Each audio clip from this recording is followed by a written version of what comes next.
Good morning, everyone. That's Paula. She'll be back later. Well, you know what? I've decided that on Sunday morning in Bakersfield, this is the place to be. This is the place to be for those of us who are seeking a deeper understanding of our place in this universe. For those of us who are ready to hear something that touches our heart, opens our mind, and leads us into higher levels of living. This is the place to be. We have all the tools necessary for anyone to transform their inner life and see great good come through their outer life. So are you ready to be happy? Yes. We're going to talk about our happiness quotient today. Last month, we talked about love all month and what it had to do with all the aspects of our life. And this week, my theme is treat yourself to life. Treatment, spiritual mind treatment, is our spiritual technology, if you will, to bring about changes in the outer world by adjusting our thinking, straightening out our thinking spiritually on the inner world. So today we're talking about treat yourself to happiness. And all month we're going to explore the most effective ways of changing our lives for the better. So spiritual mind treatment was created by Dr. Ernest Holmes, greatly influenced by a man named Thomas Troward and Ralph Waldo Emerson. In my estimation, spiritual mind treatment is the evolution of prayer. It's different, but we can say it was launched through our relationship to the universe that we used to call prayer, talking to something outside of us. But it is very different, and that's why we have classes in it, because it requires a pretty deep shift in how we see ourselves and how we see our source, that the world calls God, we call spirit, the universe, the universal mind. I want to share with you a story that a fellow minister told me once. A woman came into him for counseling, and she spent about 20 minutes telling her story, which is about as long as anyone can listen to your story, right?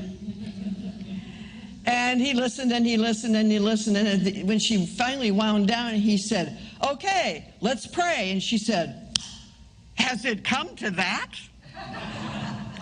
We used to think of prayer as the last resort, right? But in our teaching, it's the first response.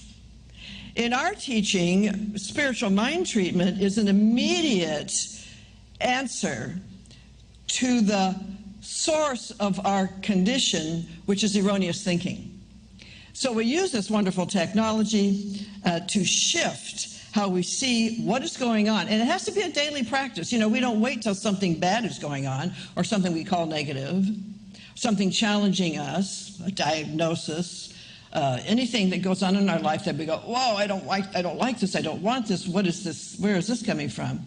We immediately go within, first response to anything like that, and change our mind about it. And there's many ways to see it, but there's a high way to see it, and that is that this is nothing trying to become something. So think of something in your life you don't like right now and say that out loud. It's just nothing trying to become something. It's just nothing trying to become something. See, it's nothing because it's nothing but an idea that is currently up in front of us revealing itself, but it has no reality in and of itself. It must be recreated by the one that created it, and that's us. All right? So what we do with our mind is very important because it's caused to the effects in our life. So today we're speaking about using the spiritual technology to achieve greater happiness. Who wouldn't want to be more happy? Want to be happier? Anybody not want to be happier? Of course we do. How many of us think it depends on something happening first? It's a tendency we all have because we live in this time-space dimension, right? Everything appears to be out there and separate from us when in reality we're one with everything. But it's natural to think, well, if only that would change, or they would change, or they would go away, or something, then I could be happier. But Howard Thurman, the great Christian minister of the 20th century, he talked about this, and this is a famous quote of his. He said, "Don't ask what the world needs. Find what makes you come alive and do it. That's the key to happiness. What makes you come alive?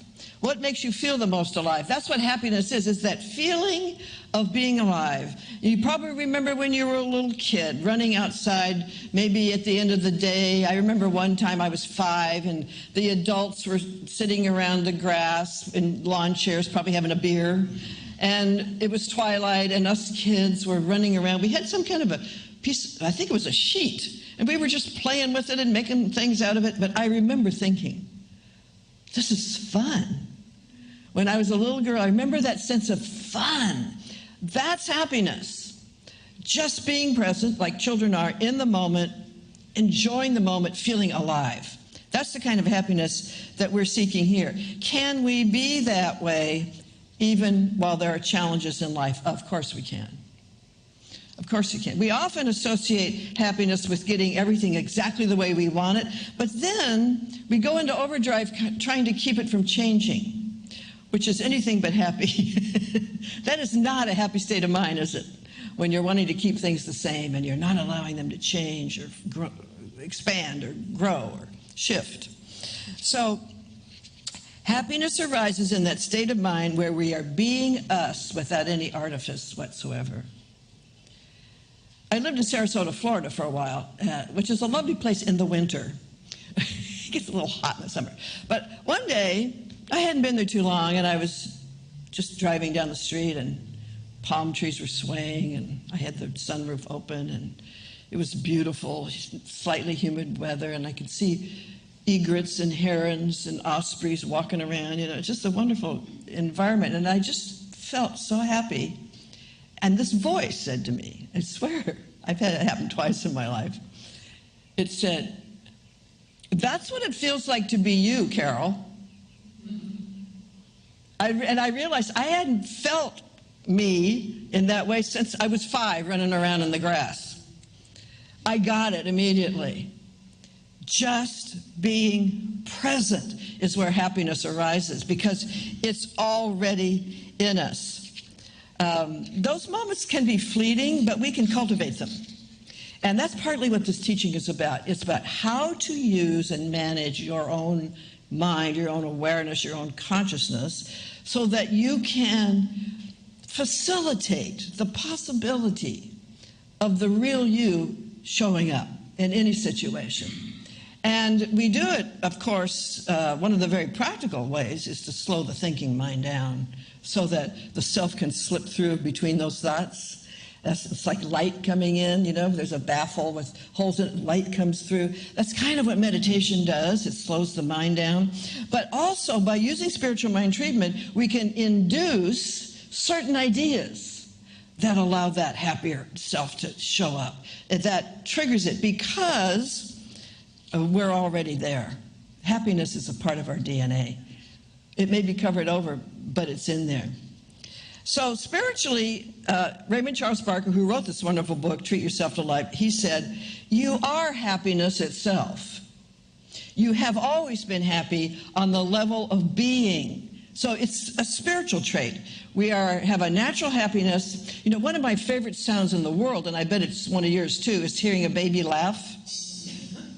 I mean, those deep belly laughs, and they could be 6 months old. They cannot talk, they cannot walk, but they are happy. They laugh. Where does that come from? It's in them, and it's still in us. You still have that happy baby in there, right? It's a great image.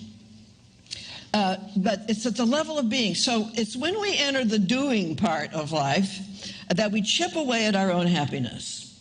It starts with judging ourselves, feeling that we're not measuring up. What Ann read this morning was so appropriate because we really can do a number on ourselves, right? Thinking we're being judged, we're being rejected, we're not good enough. It's a common problem to think there's something missing in us that everybody else has.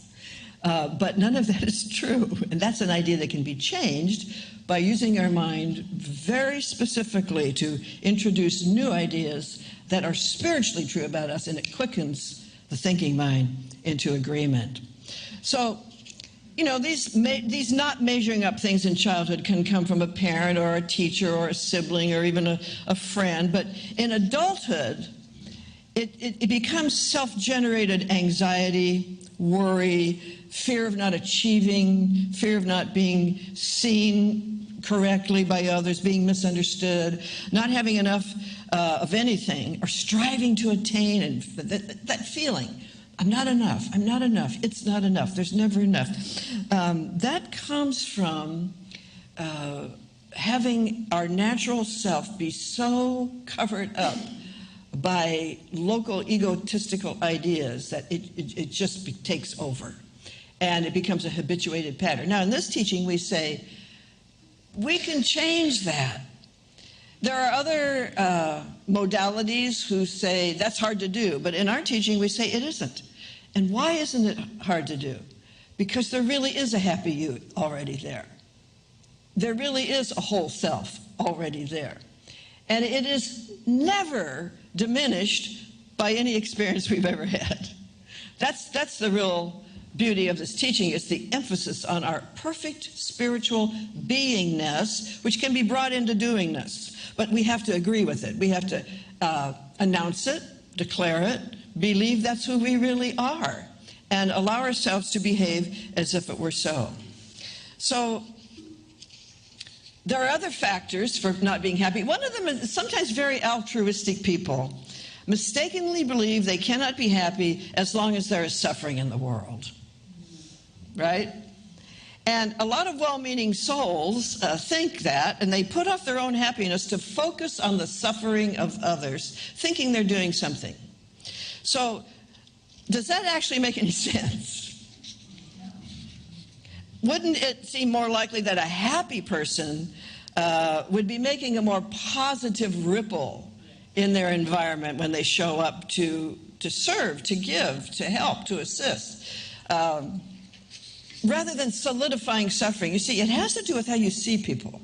And if we recognize that in that person who appears to be in a suffering situation, there's that whole self right there.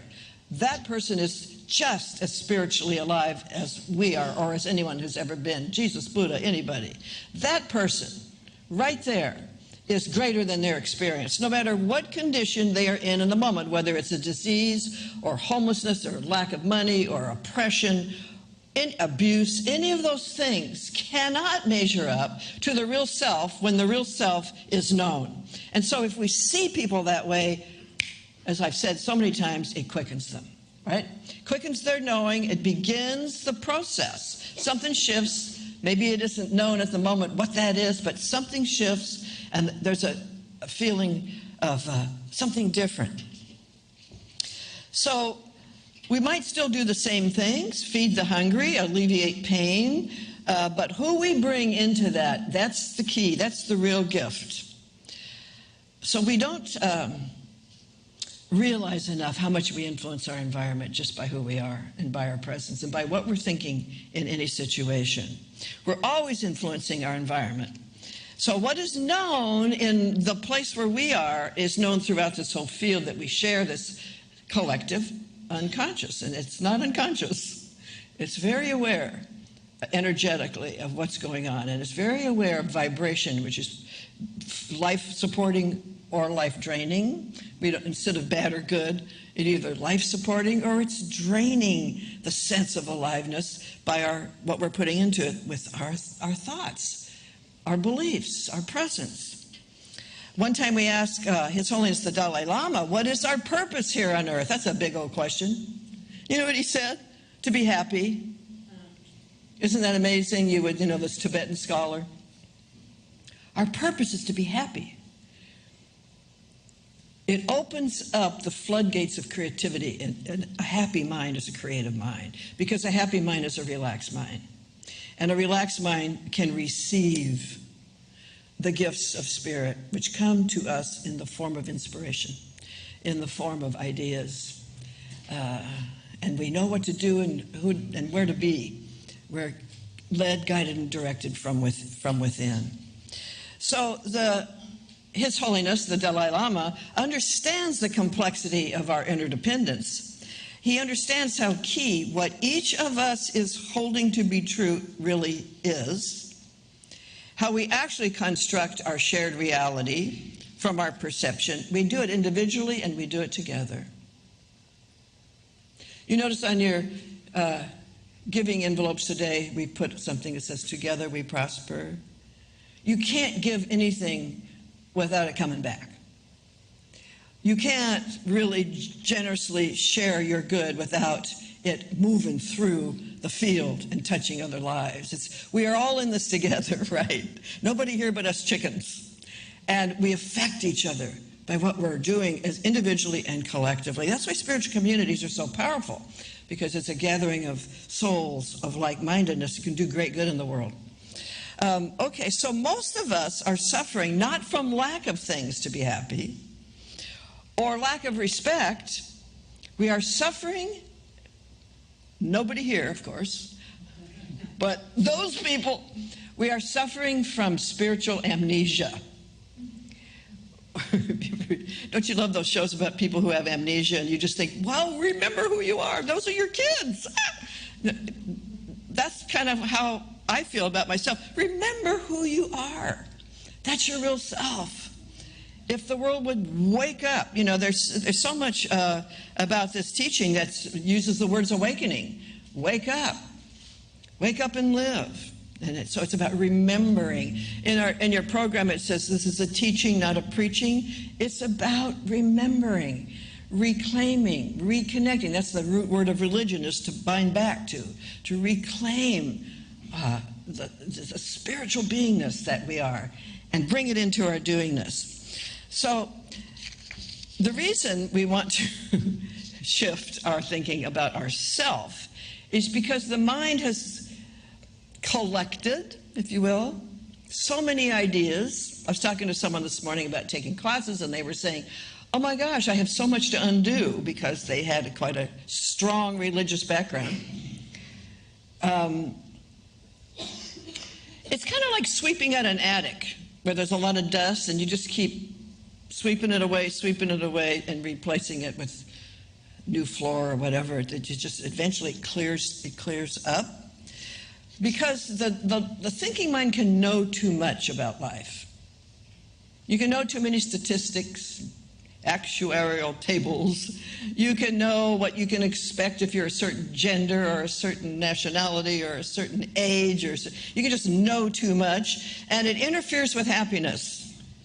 So we can know too much about lack and limitation. And we can make quite a case for it if we wanted to. These things appear, but they are not part of the original plan. The original plan for life is to be happy. It is about abundance of all things good that we could ever need or want to fully express ourselves. And it's about transcendence. And that means rising above what appears to be a limitation, rising above the appearance, back to the reality of things. We get hypnotized by the appearances, and that's spiritual amnesia. We get hypnotized by the apparent lack. And in Holmes' book, The Science of Mind, he uses the word apparent a lot, and he means it appears to be. It just appears to be. Something is appearing before us. But how did it get there? Through consciousness. Through the projection of individual and collective thinking. I want to read something right from the book, Treat Yourself to Life. We have some copies in the bookstore. It's one of the best books ever written in our teaching. Raymond Charles Barker was the clearest writer of all of us. He was the minister in New York for many, many years. He said, there is a value in admitting that you temporarily have an erroneous condition. It's like saying, someone says, I have cancer, but cancer doesn't have me. It's a temporary manifestation of some old ideas. So he says, I'm going to start again. There is a value in admitting that you temporarily have an erroneous condition. You don't intend to keep on having it, but you have it temporarily because you are temporarily believing it. You now stop believing in it and start believing in its opposite. Everything we go through life has an opposite. Life is a spectrum. And on this end, like I always use love as an example. Love is a spectrum. On the lowest end, it's complete indifference. And on the highest end, it's complete oneness with. And in the middle, there's affection and commitment and relationship and all those things, but it's a spectrum. Well, it's the same thing with health, with wealth, with everything. So this teaching helps us to move along the spectrum to the polar opposite. Okay, so he says, as you stop believing the negative by denying it out of your consciousness and start believing the positive by affirming it into your consciousness, then that which you deny disappears or no longer appears. And that which you affirm appears again because it has always been there. You see, we are not healing ourselves, we're revealing what has always been there, the divine plan of wholeness. So he goes on to say, the energy and intelligence it takes to be sick is the same energy and intelligence that makes you well. So the words that jump out at me in that quote were the opposite, temporary, and always been there. These are key phrases to our teaching. Sometimes in class, we talk about the question, what would I like instead? So if we're going through a really serious challenge, we ask ourselves, what would I like instead? It'll be the opposite of it. So why do we even know about the opposite? Because it's real. And so we begin to affirm that I am healthy, I am whole, my body is intelligent, it knows exactly what to do to maintain this matrix of wholeness. Same thing with anything else. We begin to affirm. You know, denial has gotten kind of a bad rap.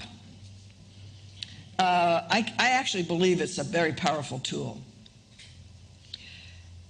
But not to deny that you're having a temporary experience of something, that's okay. But denying its power to recreate itself without your involvement. It can't.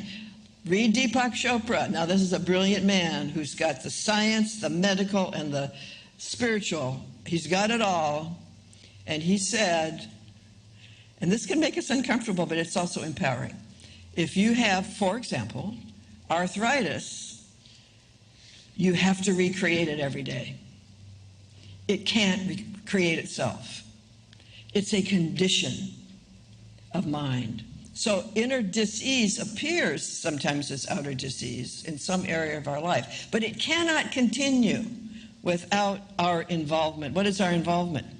Well, we get used to having it and we start to think that's just the way it is. And sometimes we don't believe it can change. And that's why it's good in places like this to share our stories with each other. I've had some amazing shifts. Instantaneous things happen to me. Some of them small, but they prove the principle. I know you have too. It's important that we do this for each other and we support each other and don't buy into the permanence of anything. Nothing's permanent. It's all temporary manifestations of ideas. So we don't heal ourselves. We claim the opposite of what is now appearing, and we know it cannot recreate itself. So happiness comes from realizing these truths. So it's kind of like 1, 2, 3, 4. Everything is temporary. Everything is the effect of a cause. The cause is in us. That's our power. And what we do is clear the path so the original pattern may reappear. We come to the conclusion that happiness is a state of being, natural, ever present, underneath what we have laid on top of it. Happiness is our most natural experience, not dependent on anything outside of us. Happiness is here and now awareness because all is well all the time. And knowing that makes me very happy. You make me very happy just because you're so kind and sit here and listen to me. Let's go within. And this is spiritual mind treatment. This is what we do. We begin by recognizing the source of all. And then we unify ourselves with it, and then we have a realization. It's a natural, logical progression of the use of mind, sequentially to bring about a shift in us.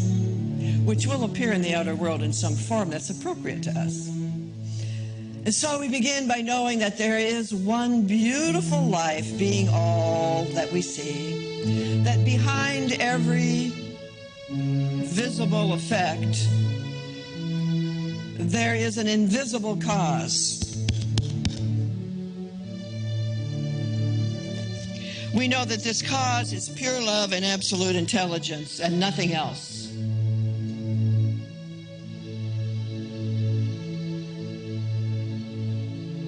And we know that God is a name for this pure intelligence. It is everywhere present all the time. All of it, everywhere present all the time, all at once. Spirit does not hold back anything, does not withhold, does not withdraw, does not teach lessons. It is always moving in one direction, from the invisible to the visible. Through the avenue of awareness, it individualizes itself as you, as all sentient life.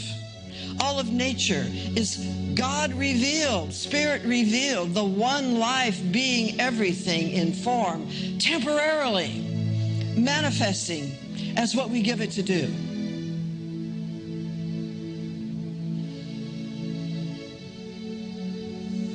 Happiness is our true nature. We are joyfully alive, happy to be on planet Earth, eager to experience this adventure, knowing that regardless of what has happened before or will come tomorrow, we are wholly intact. We are the visible expression of one life. We are God in action. And so there's nothing to be unhappy about. Everything is a natural sequential effect. And so we always move back into the self. And we realize now, I am the power in my own life. I wake up today and declare, my life is a beautiful thing to behold. I am a living example of abundance and transcendence in action. My happiness produces the most wonderful vibrational field that I walk into, that is an offering to my world. My happiness turns itself into love, into acceptance of others as they are on their path, into cheerful expectation, and into a vision for this world that transcends all current appearances. This is what happiness does. Unlocks the mind, unlocks the heart, sets us free to be truly present, truly visionary, truly creative, intuitive, compassionate, and loving. And so today, each one of us leaves here with something moving in us, something shifting, something awakening, something that is very deeply personal to us, that we have released, we have let go of, and in its place it shines through this happiness, this joyful self. We just let it be. It doesn't need protecting. It doesn't need to be hidden. It can't be hurt. We let it out. Let the world see the beautiful being that you are.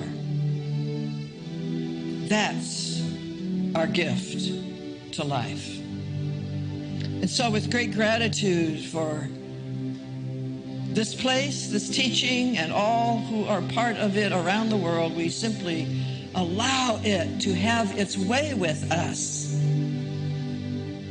lifting us into higher and higher levels of living all the time. great joy, we let it be. And so it is.